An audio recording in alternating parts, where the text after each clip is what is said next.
Good afternoon and welcome back to CUNY Athletic Conference, Talk About It Tuesday. Today, we are joined by some familiar friends from Inspire Wellness. We've had you guys on doing some great work working with our student athletes on mindset and different things of that nature. So, Dr. Norman, I'm going to turn it over to you, and thanks to you and your team for joining us once again. All right, awesome. Thank you, Ryan. Hello, everyone. Good morning. Thank you for being here. For those who have been to our past presentations, hello again, we're excited to have you. For those who might be new to us, we're also excited to have you. We are a team of sport therapists at Inspire Wellness. We work with athletes from youth, like the really young kiddos, all the way to professional sport. We work with individuals, we work with teams. And essentially our job is to support the mental game of the athlete as well as their overall well-being from a mental health perspective. So with us on the call today is myself, I'm Dr. Marissa, I have Kate and Dr. Paul as well, and we're excited to be here. So let's just jump right in. I'm gonna pull up all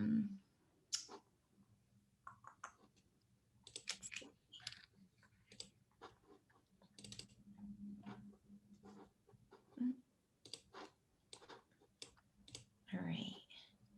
Can someone give me a head nod? Can we see this? Yes, okay, perfect. So today, our topic is all about getting ready for finals and getting ready to return to fall and to sport in the fall, which is extremely exciting. But we work with a lot of athletes, and so we know it's normal during this time to feel a little bit of anxiety as we're getting ready for finals, as we're returning to sport. And some of that anxiety is actually necessary. It's crucial, right? Anxiety can get us motivated. It can hold us accountable. It can get us moving. And so we need some level of that anxiety for optimal performance if we're thinking of, taking that exam or performing in a competition. But we also know too much anxiety can be debilitating. It can harm us. It can hurt performance. It can get us feeling stuck. We don't even know where to begin when it comes to our studying. It's hard to remember anything we studied the day before. If we're thinking about physical performance, stress can make our bodies feel exhausted. We can feel really overwhelmed, have a poor reaction time. So too much anxiety can be hurtful to performance. And so when we work with athletes, really a part of our job is to enhance their confidence when it comes to finals or returning to sport, because when we increase our confidence, anxiety also decreases. And we know that the number one kind of tool to enhance one's confidence is preparation. We know if we put in the work, we can feel confident in whatever any challenge that we face. And so our hopes today is really to give you guys the skills and the strategy so you can feel adequately prepared for your finals and also return to sport, so we can increase your confidence and reduce some of that anxiety, not all of it, but some of it, so that you can perform your best when it comes to finals and performing. So again, if you've been part of our past presentations, you know we love interaction. That's what makes this stuff fun. You do not want to hear just our voices the entire presentation, all right? So we encourage you guys to unmute yourself at any point, share your own personal experiences, share tips that you might have or some suggestions you might have for others, ask questions, or use the chat section as well, and we'll keep an eye out on that. We also ask that you grab something to write with or write on. You might want to take notes, or also sometimes we're going to ask you kind of reflect on your own experiences or some suggestions moving forward. So give yourself a second to grab that.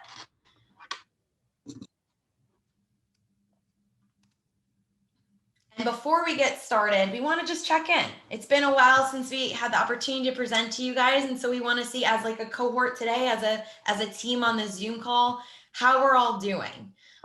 This is going to be anonymous. Your name's not going to be attached to your answer. So please feel free to be super honest with where you're at. And Kate, can you share over the poll? Yes.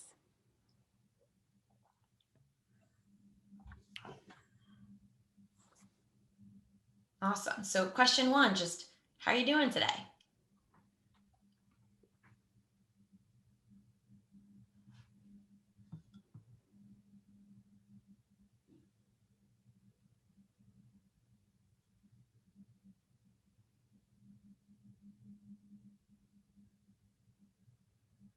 All right.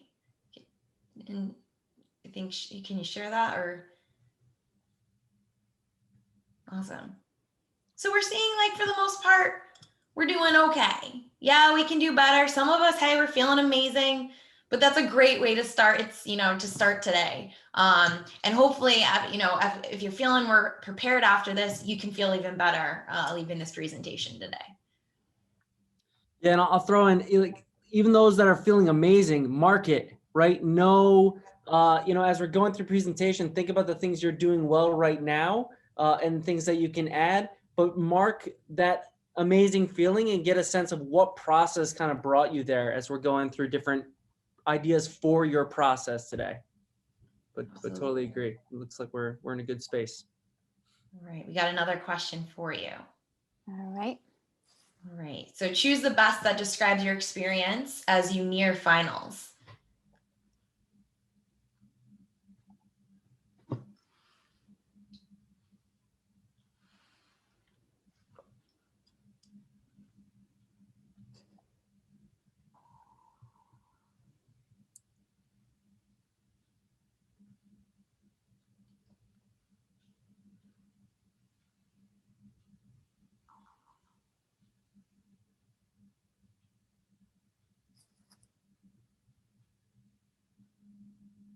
Okay, so we have a wide range of experiences, but I think what I'm seeing here is the majority, we're just ready to get this over with. And that is completely understandable.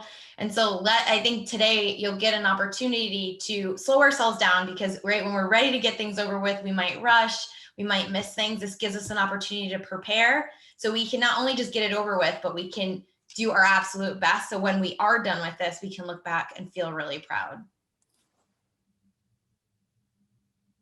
And then the last question for you guys. Choosing the best response that describes your experience as you return to sport next semester.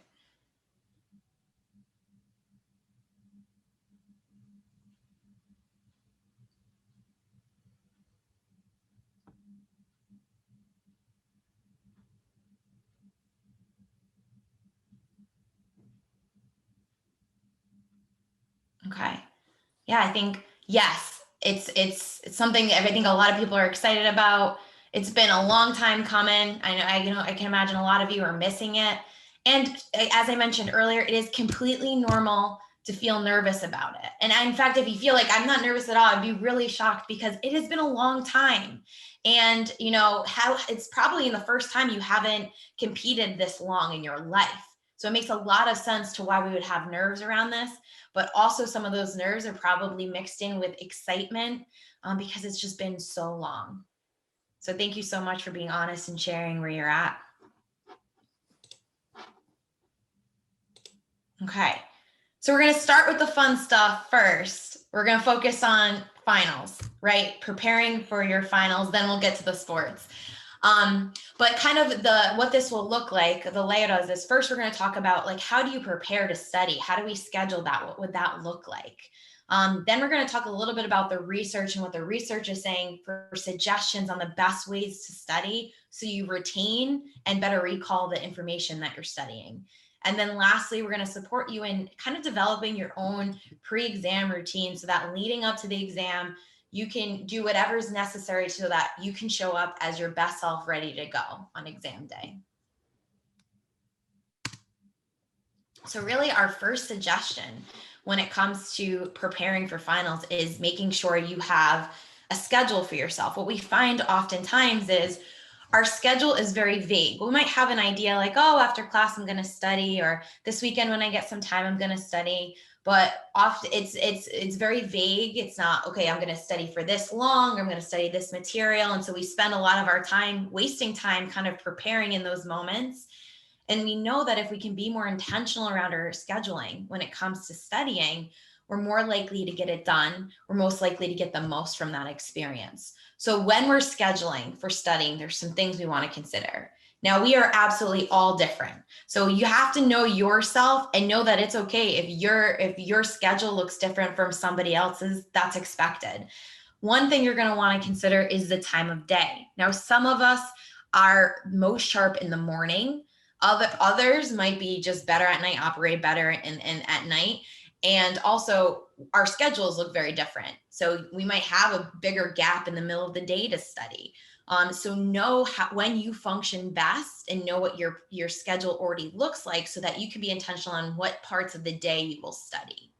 Environment is really important. I want you to think for a second. I think we could all probably think about environments where we get no studying done, right? Around certain people, maybe we're home, maybe we're in our bed while studying, while we're watching Netflix, right? There are a lot of environments that are not conducive to memorizing and retaining that material.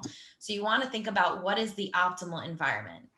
Is that outside of the home? Is it at a library?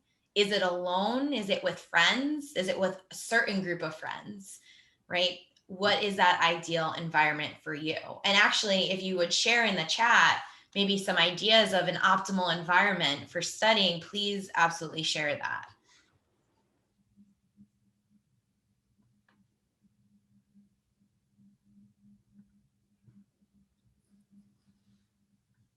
And Kate and Paul, keep me posted if something's popping up.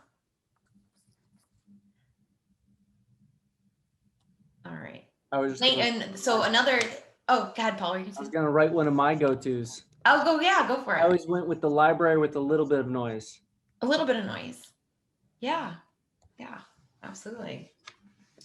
Length of time is also going to be important. Now, I know some student athletes that are like, I like to sit down for 3 hours and I can stay focused for that amount of time being out my studying. Other people like myself, I need to break it up. I cannot maintain focus for 3 hours. So I like to break things up in 30-minute increments or hour increments, right? So the length of time. When we're talking about like the time, we also want to think about the different exams that we're going to be taking, right? I might need more time preparing for accounting than I might need for my psychology exam. So really thinking about how much of the material do you know, how much studying is going to be required for each subject. That's something you're going to want to consider as well. And then lastly, we have other commitments, right? Ideally, we have these next couple of weeks off where all we could do is just study and feel really prepared. But the reality is we all have commitments. And so making sure we're staying on top of those commitments, so we're not creating more stress for ourselves and finding ways to study around those commitments. So Kim is actually going to email you guys a resource to kind of help you through this process of scheduling. Yeah, Paul. We've got quiet with very little distractions. We've got walk to the water. It's peaceful and quiet in the AM. We need music. Morning works best, total quiet, and rewriting notes. Have someone quiz me. Absolutely. Great. Those are all wonderful. Thanks for sharing. Those are solid. So Kim will send you guys something that looks very much like this. Now, my suggestion for you all is that if your week is weeks are pretty consistent, you can just print one and use that each week. If every week looks very different, I would suggest kind of printing out a few of these and filling out each week ahead of time, right? So this gives us the opportunity to block off our scheduling time. So I'm going to give you an example of what this could look like, what this might look like for another student athlete. So if we look at this here, we see the student athlete put in their classes. They have some class commitments.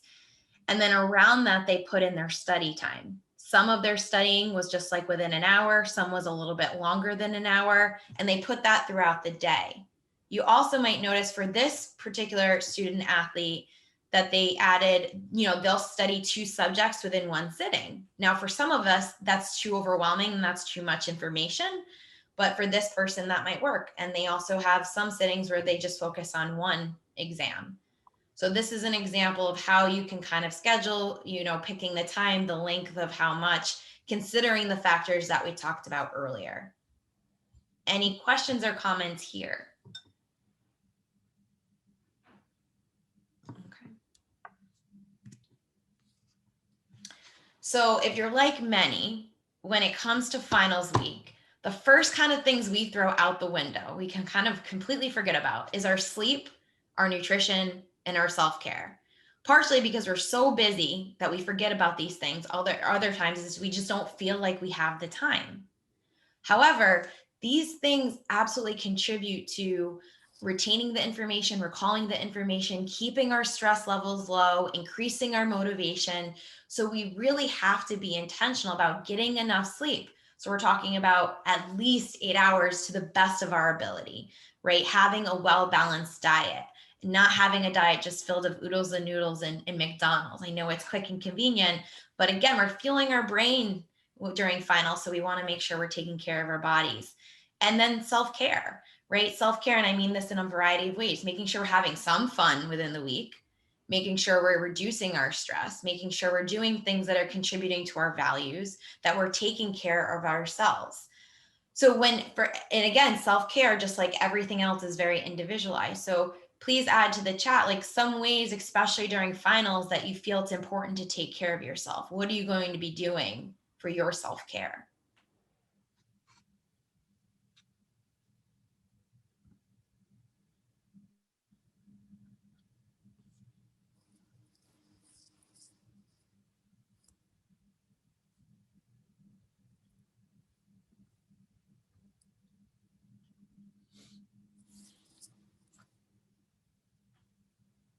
Good. Dance class, pray, stretch.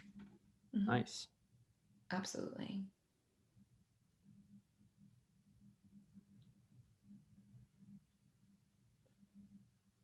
Yeah, some other things you might want to consider, Drawing, right? read, listen to music. Music, yeah. Reading. Schedule a spot to swim at a pool, box. Like it.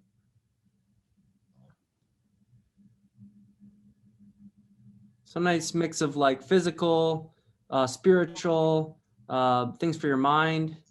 Good stuff, guys. Absolutely. Some other things to consider, right? Like social media, like making sure we're just aware of how frequently we're on social media during finals. I think I've had people experience like, it's really hard to watch my friends on vacation or getting ready for graduation when I know I still have finals. So like monitoring your social media or how frequently you're on social media. Setting boundaries is an amazing self-care technique. You know, saying no. I know it's difficult, and at the end of the year, you don't want to miss out on certain activities, but saying no, I need to get some sleep tonight, or I need to study, that is a way of self-care. I think when we're stressed out, right, naturally we tend to be really hard on ourselves, beat ourselves up. And so being self-compassionate, giving ourselves credit for getting through the day. These are all ways of self-care. Paul, you smiled. Did you read something? We have a hater of social media, which is great. That's positive. Absolutely. So there's a lot of ways that we can take care of ourselves. But again, the importance is we're intentional about it. We don't forget about it during finals week. So I would suggest, again, and we'll be sending this out here, as you can see, this student athlete put in their eating, making sure they don't forget to eat their 3 meals a day. They're making sure to include their self-care. Obviously, this person's really busy, so they can't engage in self-care maybe every day, but they have it as part of their week, right? Bed. This person, looks like they're doing their best to kind of keep a consistent bedtime, get to bed by around 10. One night, they had the time, they gave themselves a little bit more, but making sure you're intentional about including this within your schedule. Any questions or comments on this process? I just want to throw out there too, it might help to screenshot this slide to just refresh your memory of, okay, remind myself I need to eat or put in self-care. This might be a good example you guys could use for your own schedule you create. That's a great point.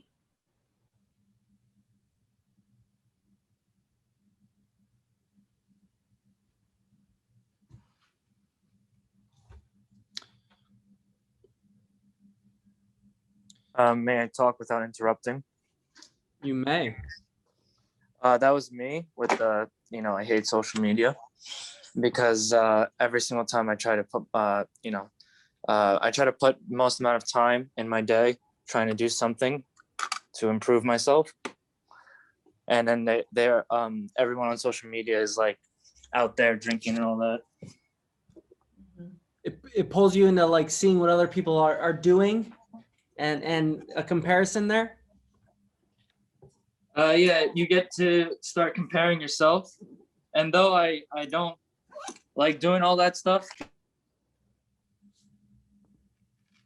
Yeah.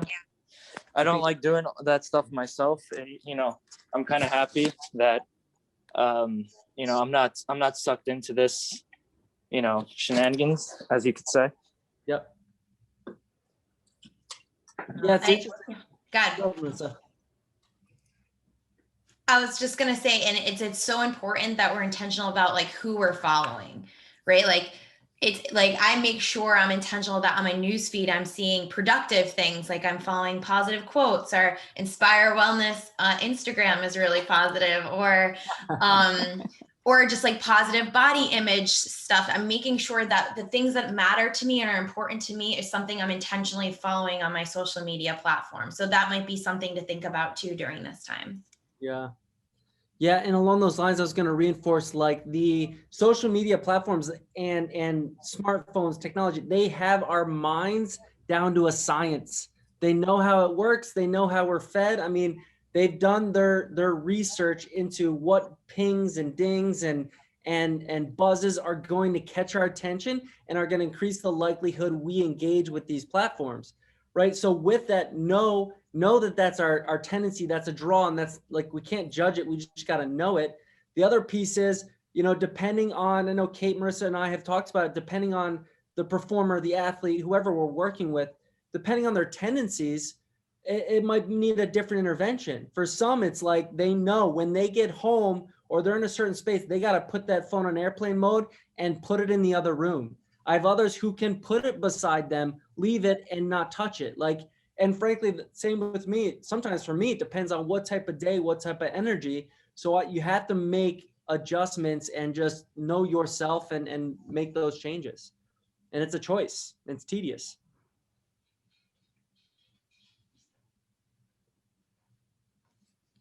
I see someone raising their hand. You can unmute yourself. Hey, no, I was just gonna share that Paul reminded me of just like something I was trying to do was, well, I've been doing is trying to go to bed by like 10:30, 11. And I know that a tendency before for me would be like to leave my phone on vibrate. And if I, you know, felt something, then I would tap and look. And that disturbs my sleep. So I've started like putting my phone on silent, which is something it's very new to me, like for the past, I guess, month. And it's been great because like I'm not waking up in the middle of the night, being woken up by a message that might be really not that important, you know?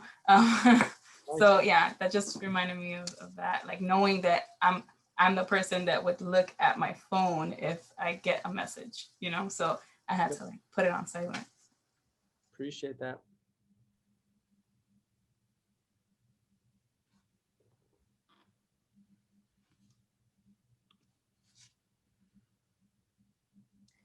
So we're going to provide you guys some tips for getting the most out of your studying right now.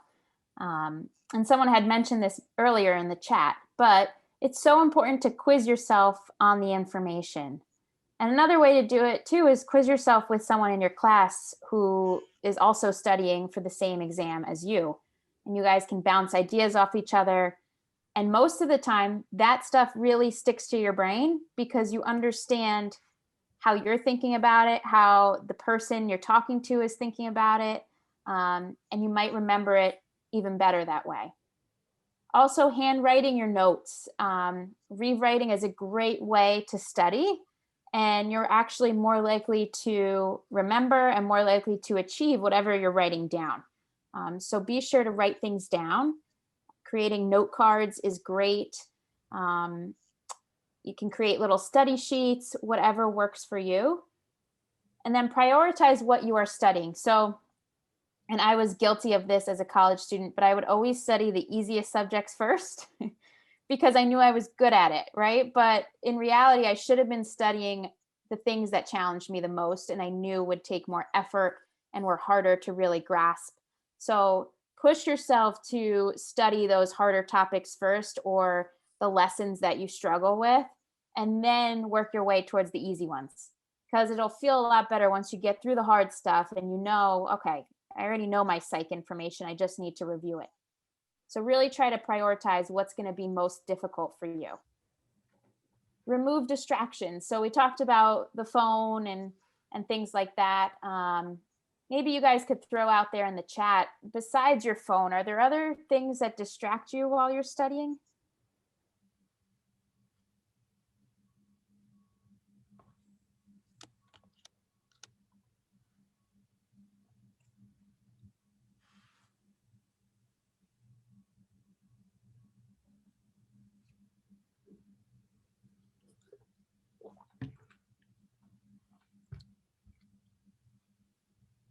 Being hungry, got toddlers at the house.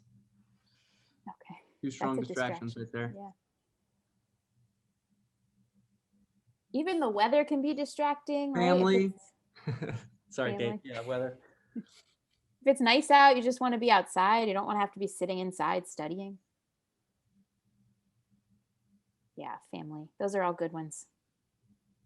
So trying to designate the time, right? As Marissa said, and almost give yourself that time to study, and then maybe it's allowing yourself to revisit those distractions. So you could set a timer of, all right, an hour, I'm just going to study, and then I'll go outside for a walk, enjoy the weather, or I'll go see my family and talk to them. And that goes along with taking breaks. I had an academic advisor when I was in college because I played sports, and he said, you know, typically you can only really focus for about an hour, hour and a half to 2 hours, possibly, right? And that's like extreme focus and concentration. I think now it's even harder because of all the distractions, but really try to set that time limit, know how long you're able to really focus, and then give yourself that break. Find what works for you. So everyone studies differently, whether it's listening to music or really needing no distractions at all in that quiet space to study. So know what works for you. And then we find this contradiction between wanting to achieve versus avoidance. And with a lot of the people we work with, right, sometimes it's easier to avoid the things that we know are going to be challenging, right? We're scared of failing at them. So, let's just avoid it. Let's not even give it a try. But put your effort in there, give it your best shot. And then at least you know you put in the work and the preparation to get to where you needed to be. And if you don't achieve the results you wanted, that's okay. You prepared as much as you could.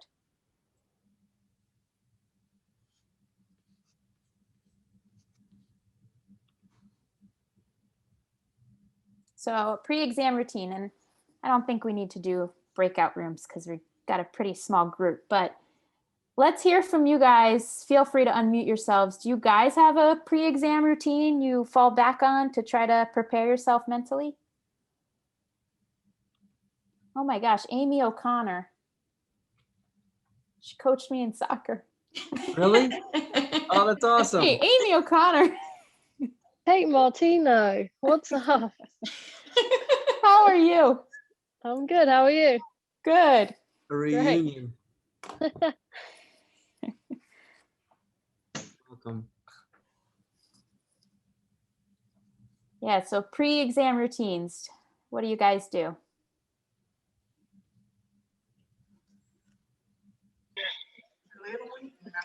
I just go with it. Just go with it. If it's the test next week, okay, let's go. And I just start reading or doing the notes, and that's it. After that, it's like whatever got asked for. Like, leave it up to them. Does it work for you? Okay.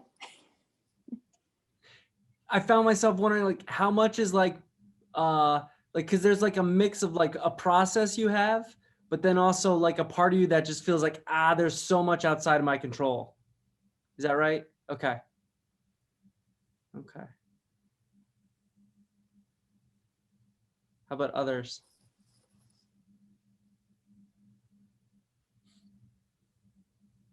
Someone said in the chat, sleep early the night before, eat a healthy breakfast in the morning. It's a good one. Mm-hmm. It's been a long time for me. It's Kim. It's been a long time since I've taken a final, but I used to rewrite my notes because I was a visual person.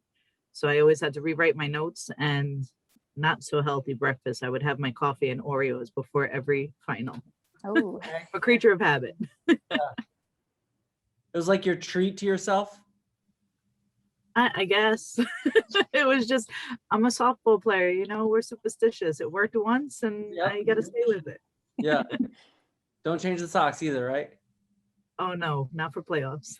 I would not wash my uniform for playoffs. I would Febreze it. I could say that now. It's been about 20 years.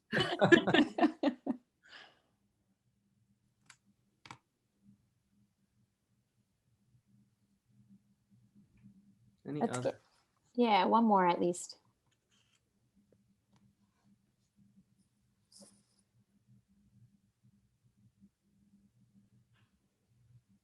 Can you hear me? Okay. Loud Yep. and clear. I try to keep while studying for finals. I'm a swimmer, so it's you know, to be panicking in the water is not a good thing. It's awesome. So how do you not, Christian, can I ask how do you not panic with this then, with preparing for exams?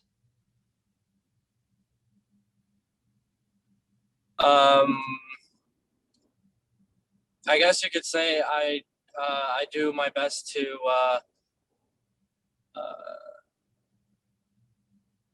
I mean, it doesn't really go with what everyone says, because I usually just, you know, either like take a shower or let the water run through me by going swimming for like 45 minutes, because that's the amount of time they can offer me. And if I can't focus, or if I'm, you know, panicking way too much, I just can't study. So is that some part of it's your sport, investing in that time, feeling the water, that physical sensation helps kind of ground you and keep you from getting too high in terms of the pressure? The pressure is always intense. Like if I were to give you my major, I'm a biology major. I'm trying to go into medical school. Yeah, Mm. high So demand. yeah, the pressure is always intense. Yeah. But you do your best to not panic. Yeah. Well, it sounds like you're not just doing your best by hoping, you're actually doing like you're spending time in the pool, spending time in the water. That's one of the ways that you, if I'm hearing you correctly, that's one of the ways that you kind of get focused for the exam and manage some of those feelings and thoughts. Yeah, a personal coping mechanism. Yeah. It's great. Sounds a bit like mindfulness too, because you're being pretty mindful of what you need, and then being in the water, you're really using your senses to tap into your strokes and just be present. It's a good strategy. We also have in the chat snacks around me all the time, sometimes for a sugar boost even. Nice.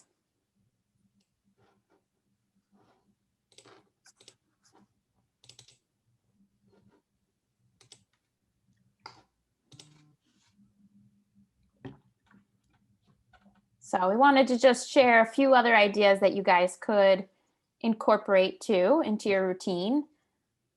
Being meditation, so along the lines of mindfulness, really just meditating, sitting with your thoughts, not judging them, really focusing on your breathing and trying to be as still and as present as possible. There's great little meditations on the Calm app or the Headspace app. And some of them are like 3 minutes long. So you could do it, you know, real quick in the morning, just breathe, reset, refocus. We want to make sure we're eating, right? Someone said have snacks around them at all times. Great. Keep your focus up, keep your concentration up.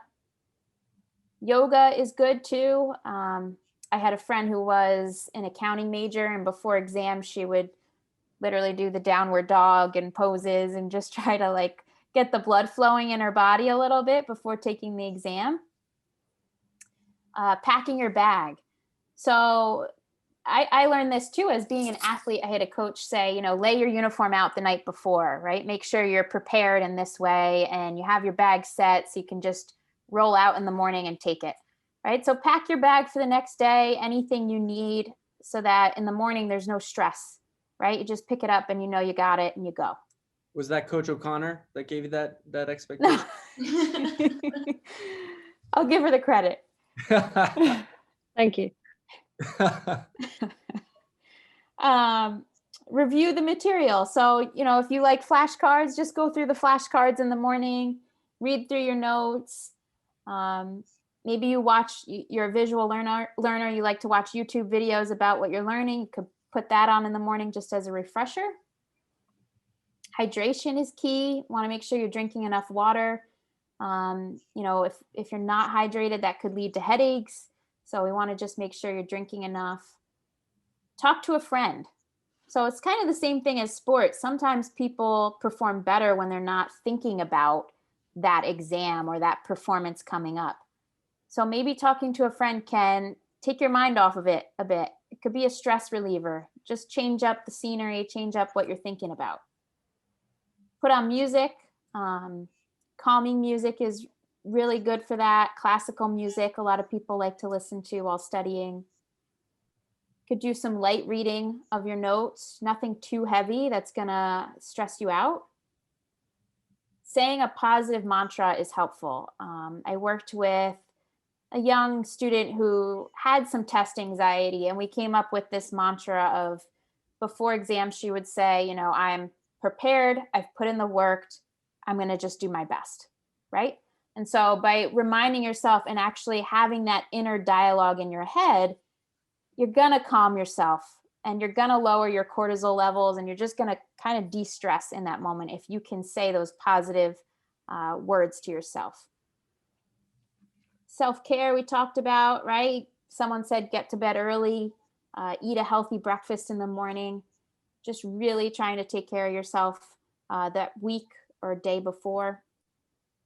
And then keep it simple. No need for any big changes. And so what you want to remind yourself too is however you study, you also want to implement that while taking the exam. So if you study and you drink coffee before studying, or if you chew gum while you're studying, right? Make sure that those things are there the day of the exam. You get your coffee and you're chewing gum, right? So keep that same routine. It's the same thing as practicing in your sport. You want to play the way you practice. So keep it simple. And a quick comment on, you know, some of these ideas are seemingly simple.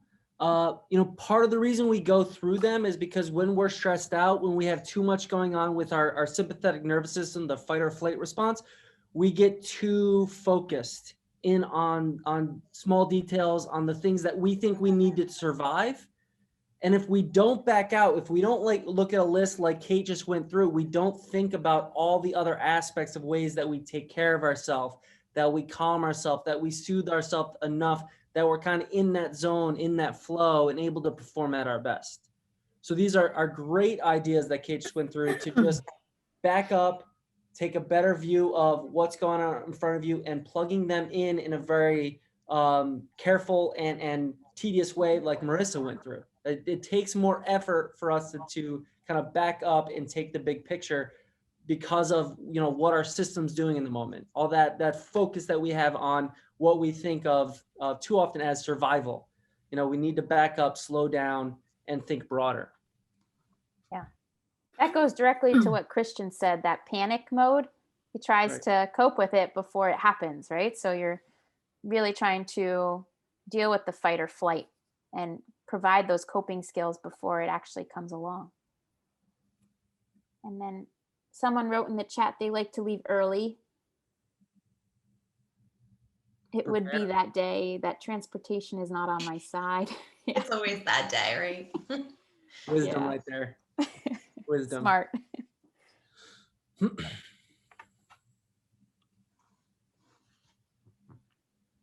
So I've created a little routine for you guys that you can outline for yourself if you have that sheet of paper or notes with you.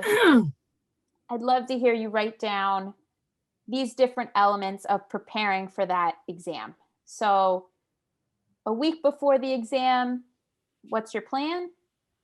3 days before, what's your plan? A day before or the day of? And then, oh, those said the same. So the day before and then the day of the exam.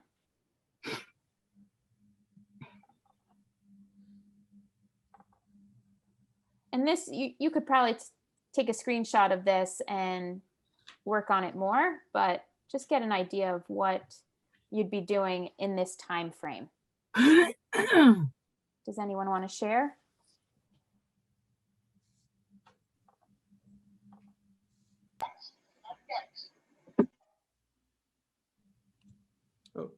I would say first week before the exam, I would do a bosquejo. Ryan, if you can help me, because I forgot the wordings in English. A sketch, probably, of what everything that I have to study. And then 3 days before the exam, I would test myself, like do a pre-test. The day before, I would just read it again and maybe rewrite it, like the correct answers. And then the day of the exam, I will probably not do anything because if I read it again, I will probably forget. Good strategy.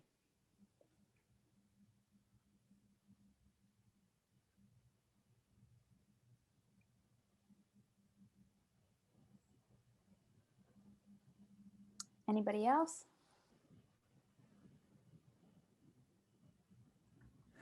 I don't think I was ever this organized to have a plan a week out.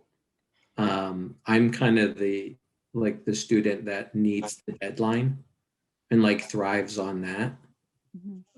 So if I start something a week out, the only reason I know this, I do the same with the grants, right? I work backwards. Like if you tell me the grant is due, June 1st, I'm like, okay, versus I think Sierra's plan is probably a lot better than mine.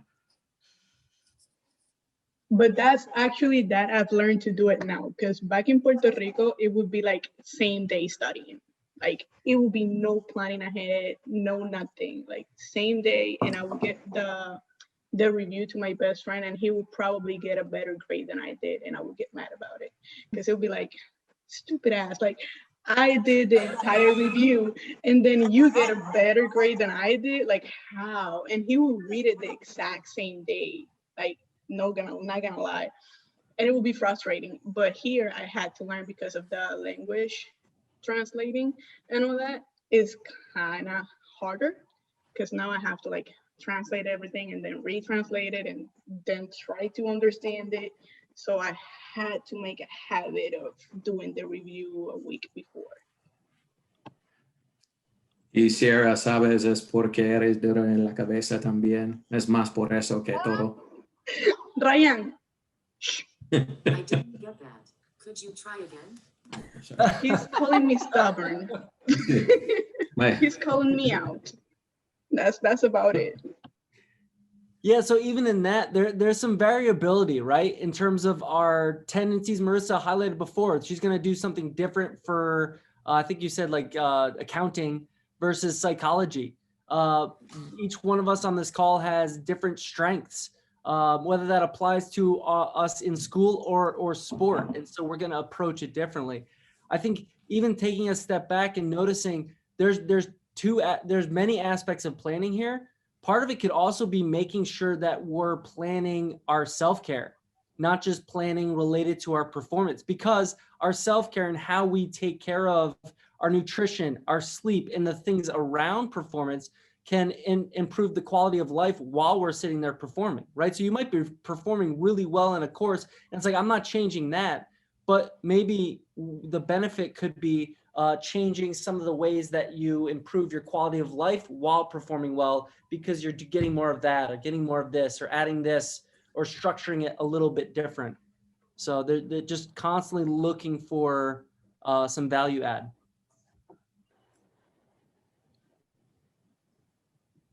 Someone wrote, last minute works for me. A week before I would lose all notes and forget things. Drawing maps, charts, 2 days before works best. Not even That was that. another one. Like back in Puerto Rico, I would get my assignments like 2 weeks before. And if I tried to do it with time, like ahead of time, I would forget to hand it in. And I'll be like, I had to do it the exact, like the day before, because if not, it would never get handed in. It also makes me wonder, because there's a few examples of that, and we get those examples all the time too. Like, how much of, like, at times does that become our self-protection approach, where it's like, well, I do it late because then, one, I create pressure on myself rather than finding ways, like, you know, for those, me too, right? The areas that I procrastinate, like, I need to find other ways to create pressure to be able to have a little bit more space. And if I fall into that tendency of creating the pressure, sometimes for me, it's because, you know, then I have my out of saying, well, at least I did last minute. Like, yeah, of course I got a B plus. When if I really think about it, if I'd spread it out, if I've given myself more time, there's risk involved, because maybe I don't get that A plus. But at the same time, you know, it's just kind of playing with that dynamic for each of us as performers, whether it's in the classroom, in sport, or in life. Those can be at play. Yeah. That tendency to avoid, maybe. Mm-hmm. Yeah. Anyone else want to share? I can share something. I was just thinking about how yesterday I had to like present like this performance. I dance, and it was it was something I knew about like for over a week or so, and I just kept, you know, having other things in my schedule, and I kept saying, gosh, I have to work on this. Like, I don't know what I'm gonna do. I don't know what I'm gonna do. And you know, I ended up finding the song that I was like, okay, I think this is the song I want to do. That's the first step. Okay, next I gotta create material. But I ended up like it was like probably half an hour to an hour before the presentation that I just had to sit and just kind of like improv for a few times. And it just felt more, I mean, I guess this is totally different than like sitting and having to fill out some information on an exam paper. But for me, I'm just thinking how I kind of avoided sitting with that sooner. I could have had material that was created, more developed, you know, even though I got amazing feedback, like it ended up really well, and everyone was very moved, but I still am thinking like, had you before, it probably would have gotten like, you know, even more, or it just would have been better in myself. Like I could say I actually put in work, but I don't know, the process for me, and that was like, I just couldn't find the time to sit with it, you know? So I don't know, just have me thinking about that. Yeah, it's an important dynamic you're highlighting, right? There's no, it's sometimes it's even hard for us to say whether the avoidance was good or not. I mean, you know, even what you described, it sounds like you were genuine with how you performed, and there was creativity involved, you know, which made me then think of like, I wonder if the place of gaining more for you would actually be about an easier process of development more than even the performance itself. Like if allowing yourself to have that space, but also trying to be genuine and creative and have some last minute things, there might be space for something like that, right? I mean, even I guess highlighting the fact that what we're describing, it's not an all or nothing, but it's like trying to find the right recipe and using some of the tools we're talking about and engaging it in a way that makes sense. But yeah, great. It's worth being curious about at the very least, right?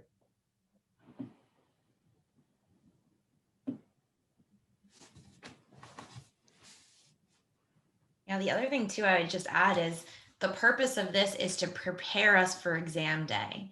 So it's more than just knowing the material. It's, you know, am I showing up on exam day with the perfect amount of anxiety, not too much, not too little? Am I showing up with my not looking flustered and have my papers all over the place? Am I showing up feeling like I can do this today and I can complete this in the time, or I feel like I know what I'm doing, right? It's one thing knowing the material, but how are you showing up on the day where it matters the most? And, you know, for some of us, we might retain that material in that 3 days, but how are you showing that day at your exam? And so that might be something worth considering. Maybe the studying is left for the last, 3 days, but maybe the week before it's planning the scheduling. Maybe it's the day before you're really working on those grounding techniques. So really remember that the purpose of this isn't just to remember the material and recall it, but how do you want to show up on exam day? And what do you need in order to show up that way?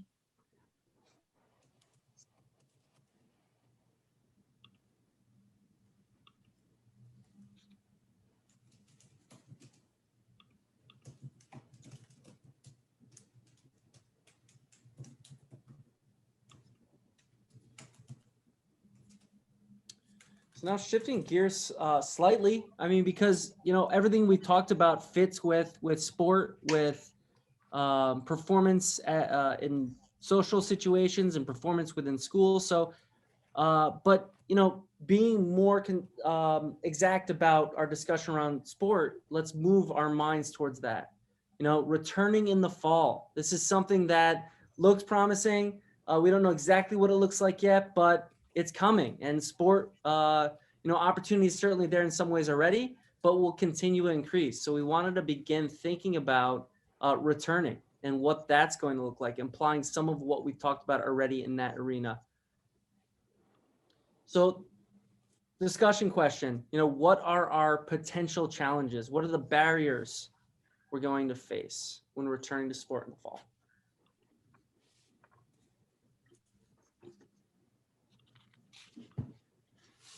Social distancing, with like trying to practice with social distance is gonna be tough. Mm-hmm. When you say that, what sticks out as what's going to be tough about it for you? For example, what I play is wheelchair basketball, trying to practice plays or just going with the team and making sure that everything that everyone is like going with the directions that in this case Ryan would be doing or given. It'll be tough because not everybody is gonna be in the same page or willing to take the same risk, or just and trying to put everyone in the court, like practicing with everybody and the entire team. It probably won't be as easy. Mm-hmm.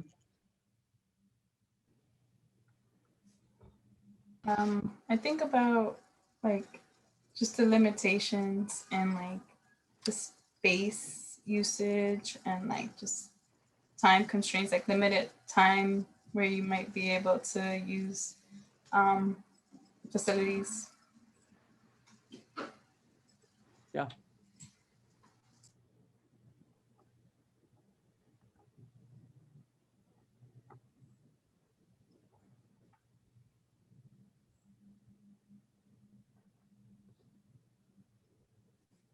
Can I offer a suggestion from like kind of a coach's perspective?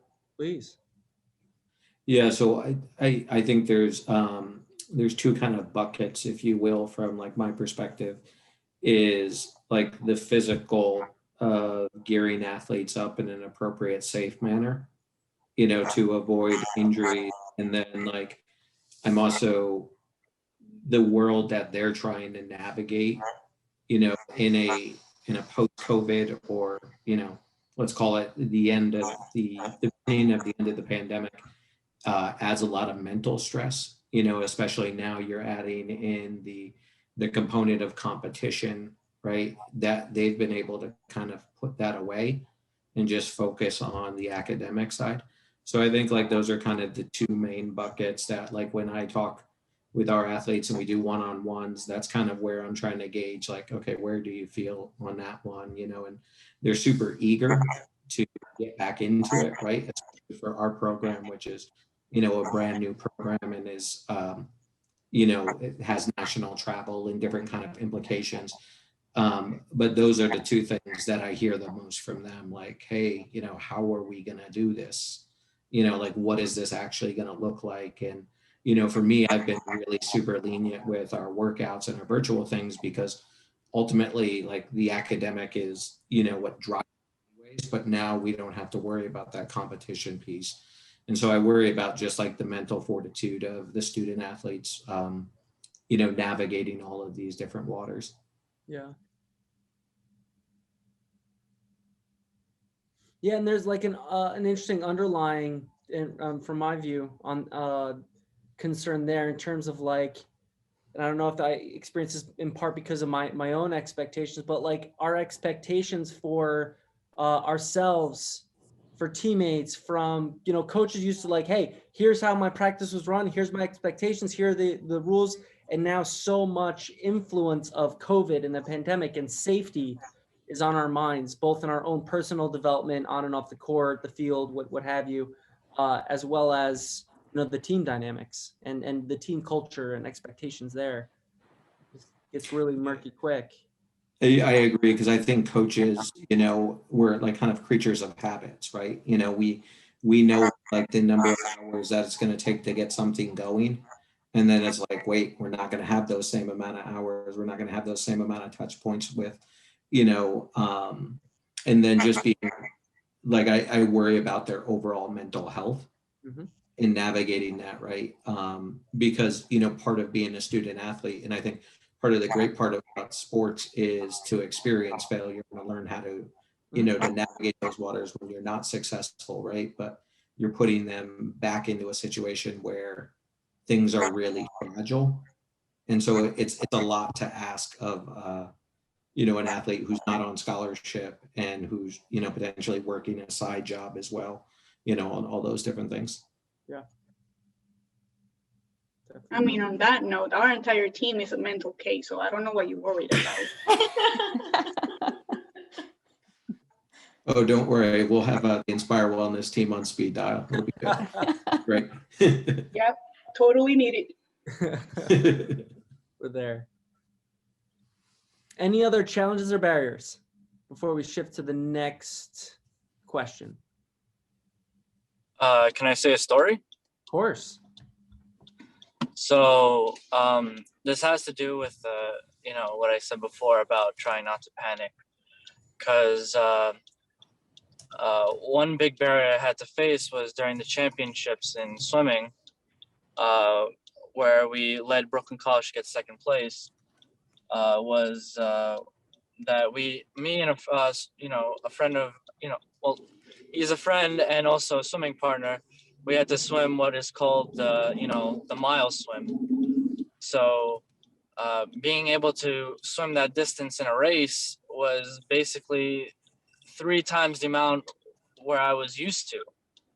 And having that done on the third day, which is typically known to be the most tiring day, you tend to feel mostly overwhelmed. But there was a picture taken during the event where me and my friend were just laughing together and smiling. So I thought that was a pretty cool moment there. That is cool. And maybe a great segue into the next question, because you just presented the problem, right? And I think you highlighted the physical drain, which ties to our mental. It's really hard to separate the physical and mental, right? And the challenge you face. But then you highlighted, how can we prepare, or how do we? What is a solution to that? And in part, you talked about smiling. Sierra, that you introduced the humor to the discussion, right? Those are ways of moving towards solution. Fair? Yeah, fair. We, try not to think about it too much. We knew what to do. It's just, for me, it's when I've been swimming for most of my life, the most I've done was a 500. Now they're asking me, well, my team is like asking for me to do 1,650 yards of swimming in one shot. And you know, when you look at the times, you're like how do you explain to the others you've done 15 to 20 minutes straight of constant body work, and you just go like, well, I just got to do it, you know? You just flow with it. So part also you don't want to panic in the middle of the water, and then all of a sudden you mistake a stroke, or you know, you don't push off the wall correctly, and then you start swimming slower than you are expecting to swim, and then the panic continues to get grower, and you know, the stress grows, and it could really affect you. That's what, you know, that's the finals to me. The finals, you know, they're very big tests, and you need to split the time in order to study them well. But for me, I just try my best to understand the material, and if I understand the material well, I could perform it. I could perform what I've learned and then put it on the test. And if I don't know some questions, well, I look back at what I've learned and try to answer it to the best of my ability. Yeah, so you're highlighting. Listen, you're highlighting a number of important things in there in terms of creating a process, trusting the process, even while performing. Whether it's you're performing through swimming, or it's you know, us facing final exams, we have a ton of choices from now until the exam, until that exam is completed. In fact, of how we approach things, how we change our thinking, what adjustments we make. And so, yeah, each, you know, like you talked about the different strokes. Exactly. Notice, and it's yeah, no, it's important stuff.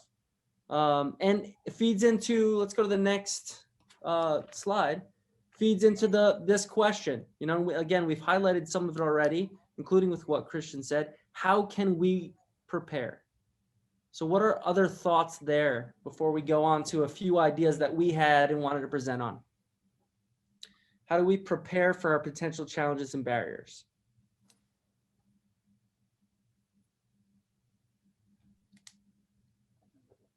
I'll ask a question. I know, like, one of the barriers, and I don't know what you guys have done as far as like connecting with your team, but essentially there'll be two classes of individuals, like the freshmen this year and then the freshmen coming in, that are kind of new to the system.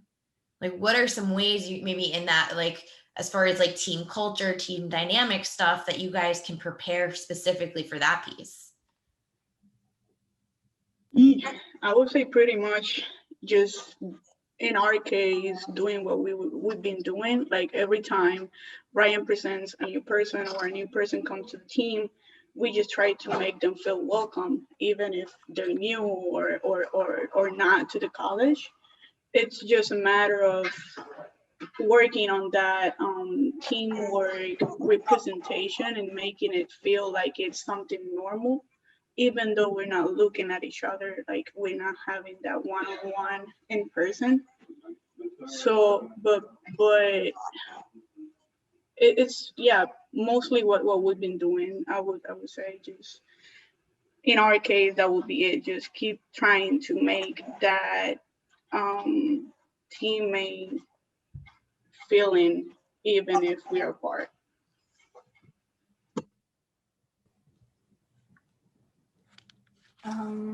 Yeah, just to add to that, I think it's important that we all accept that we are gonna have challenges that we're gonna face, and so I think just in being able to welcome new people, you can also create like a sort of support group amongst each other to be able to even share like what we're struggling with, what's you know, just those things that are really difficult for us, and be able to encourage each other.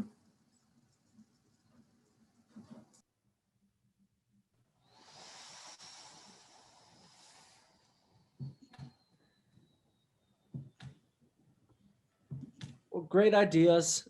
Continue, like if you have more ideas in this area, for sure add. jump in anytime.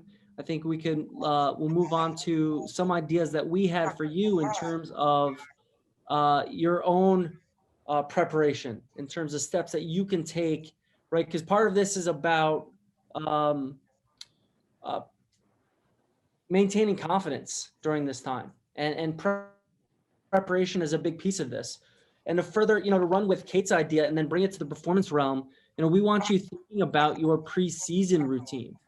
How do you, in the same way as you had a process for preparing for an exam, we can take that process idea and put it towards performance in general. So here we're highlighting the same, right? The same cone in terms of 1 month before the season. What's going to be part of your routine? How's your body and mind going to know that you're preparing to perform? 1 week before the season, what will you add then?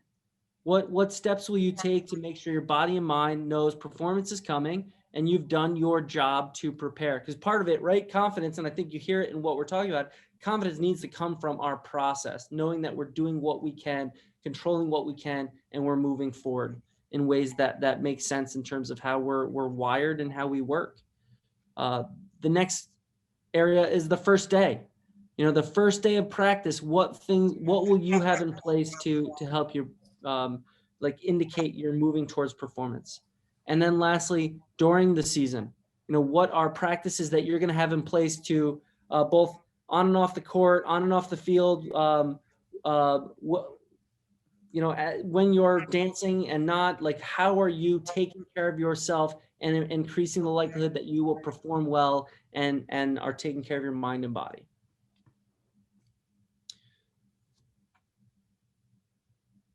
So be thinking about that as we go through these next couple of slides. The first area that we wanted to touch on, and there's a lot in terms of mental skills, ideas for mental practices that help us prepare for performance and perform in general. And the first we wanted to talk about was goal setting and how that impacted our motivation. So question to the group. And feel free to throw it in the chat, join the discussion. How often in the last week have you written down a goal that you have? Okay, I see some shaking heads. Oh, I see one. All right. I think never. Okay. I've never written down my goals. Never. Okay, and great. I know it's the way to do it, but nope. Okay. I've been there before. We've got a 9 in the head. We've got a Sunday night. Anyone want to share what they wrote down or what area they're setting a goal?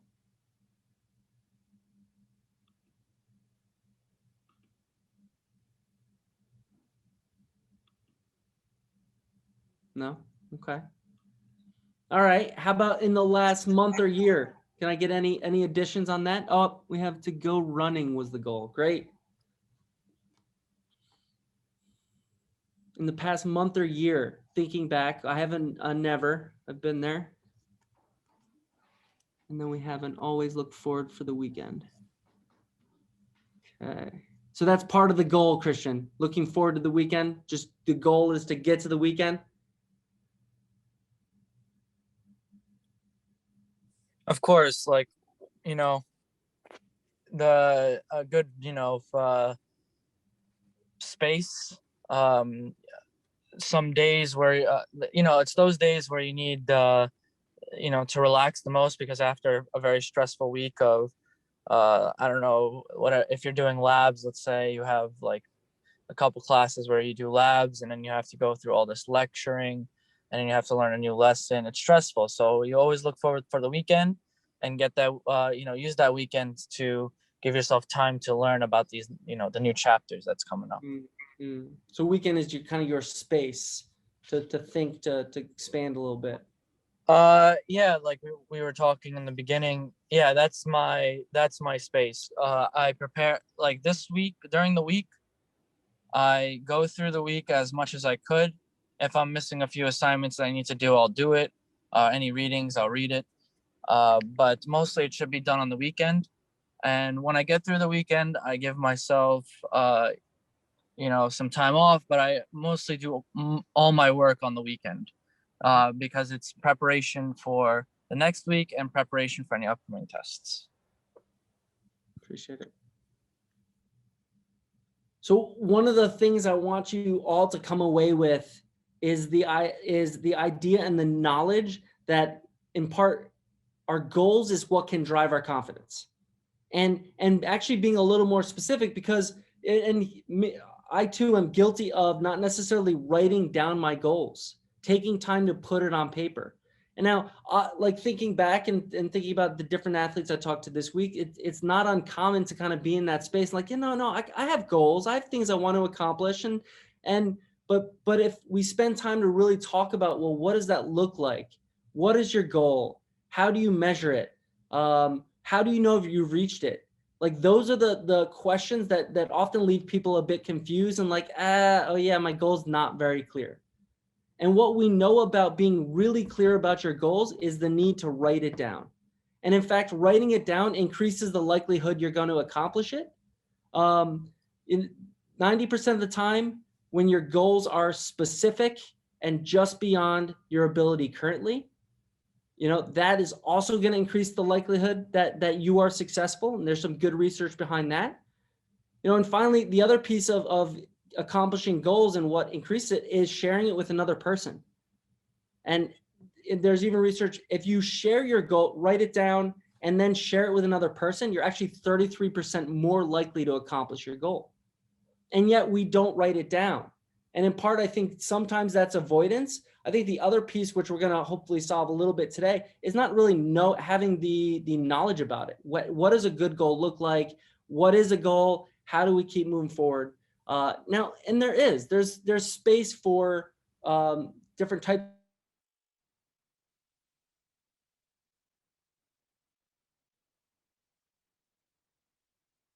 Uh-oh.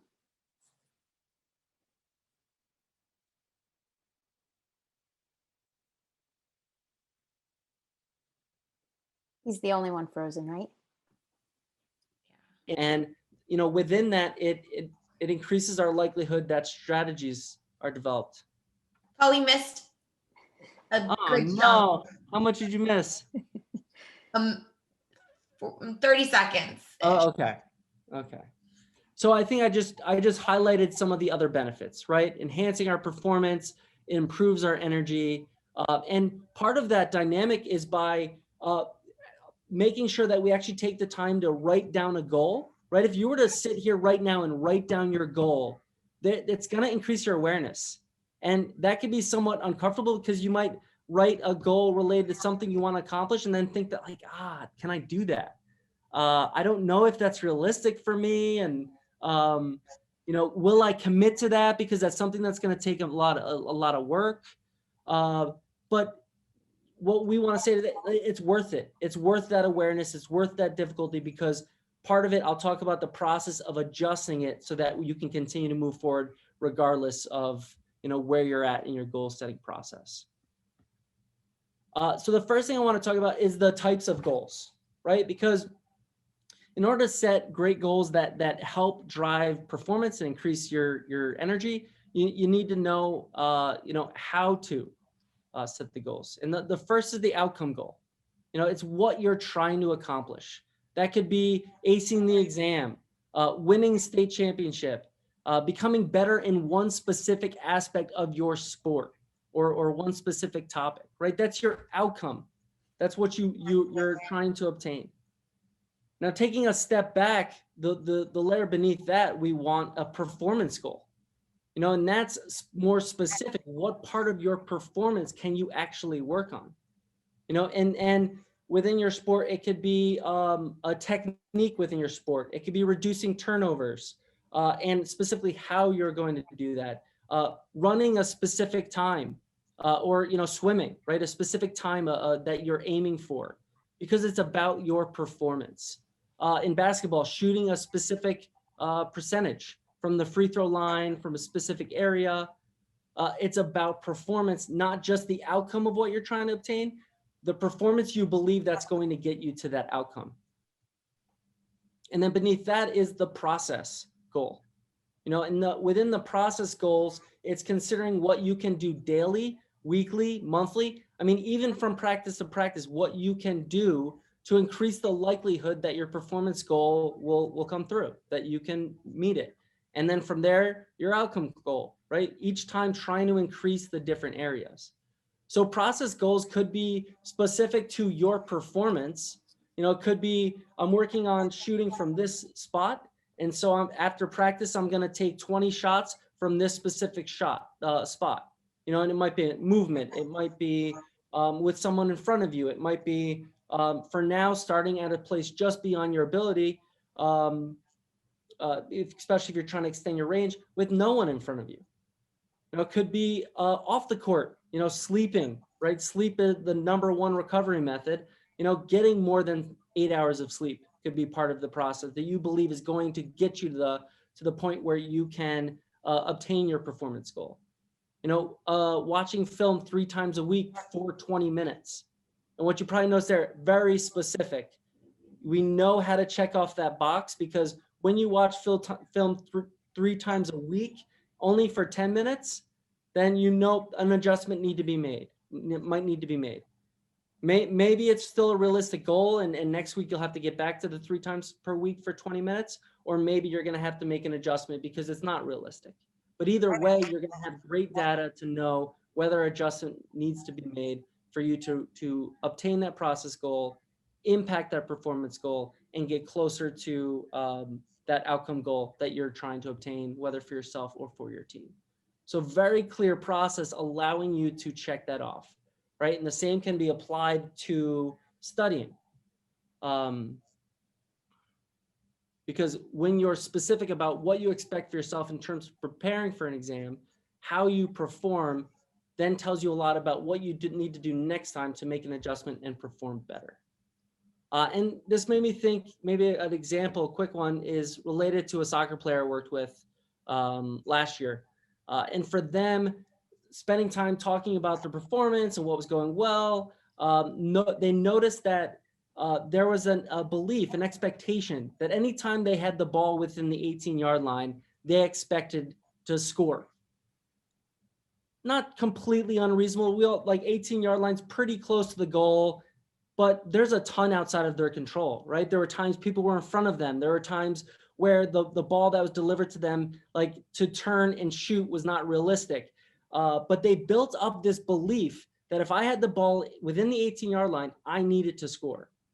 And that was impacting their performance because, you know, then it became like this demand for them to score. And sometimes they're making poor decisions, shooting the ball anyway. It impacted their belief in themselves. Could they walk away completely frustrated after scoring 2 goals in one game, completely frustrated because, you know, there were 2 others in the 18-yard line that they should have made, right? Notice the should there. And so they needed to, like, what helped them is really being clear on the outcome, performance goal, and process goal. So the outcome goal still stayed with, you know, putting the team in position to win. And they believe part of that was scoring. Great. That's part of what's expected. They're there to score. But then below that, it became a performance goal, right? So 75, and they thought this was realistic and it ended up being helpful for them. 75% of their shots they wanted on goal within the 18-yard line. Then below that is the process goal. For them, what really helped kind of settle their nerves, get them focused, was watching 5 minutes of film 3 times a week. And then anticipating when they're on the field, really focusing on anticipating where they needed to be. And knowing, like, part of that was also giving them an out of putting the ball where it needed to be as well.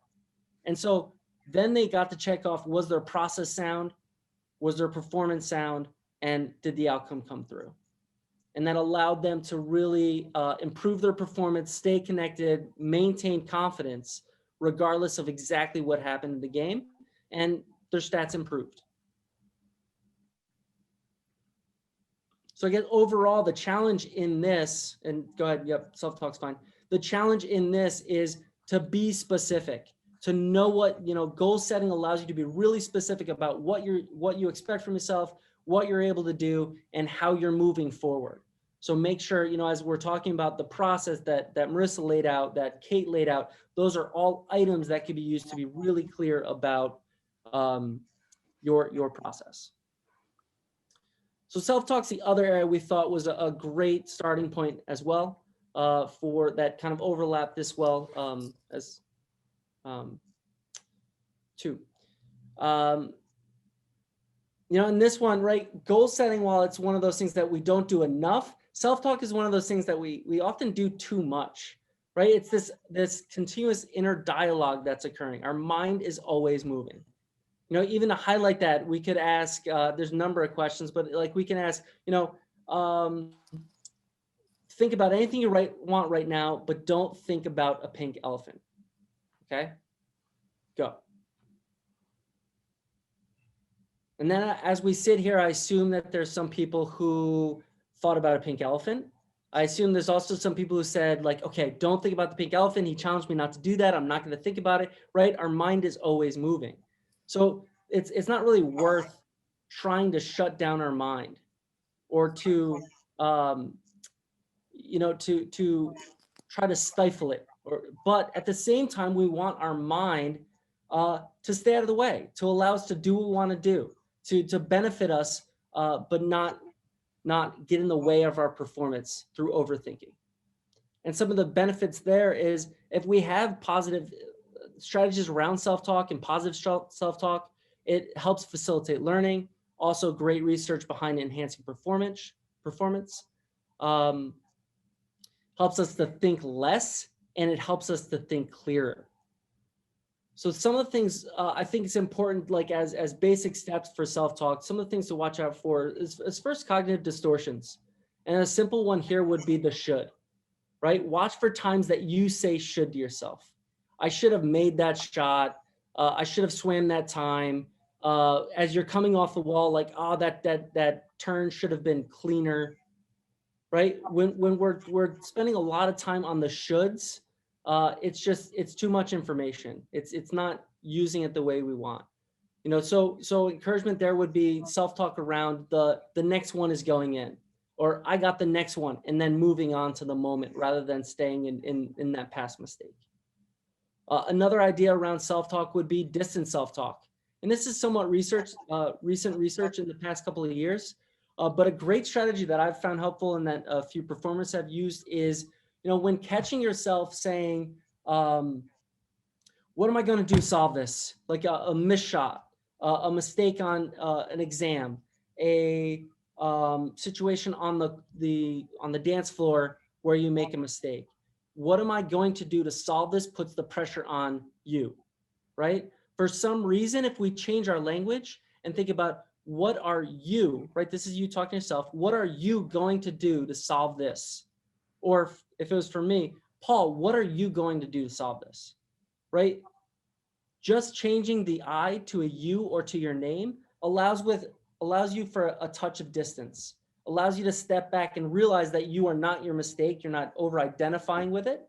And you're allowing a little bit of space and grace so that you can move on and keep playing and get to the next moment rather than being stuck.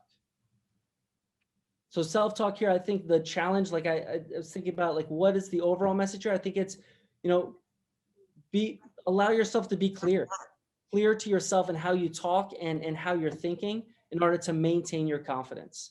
And part of that is chosen based on what thoughts you decide to invest in and how you choose to talk to yourself. Yeah, and I'd add too, when we're thinking about the way we talk to ourselves, right? It's been a long time since we've been able to compete. So as you're getting closer to that date, right?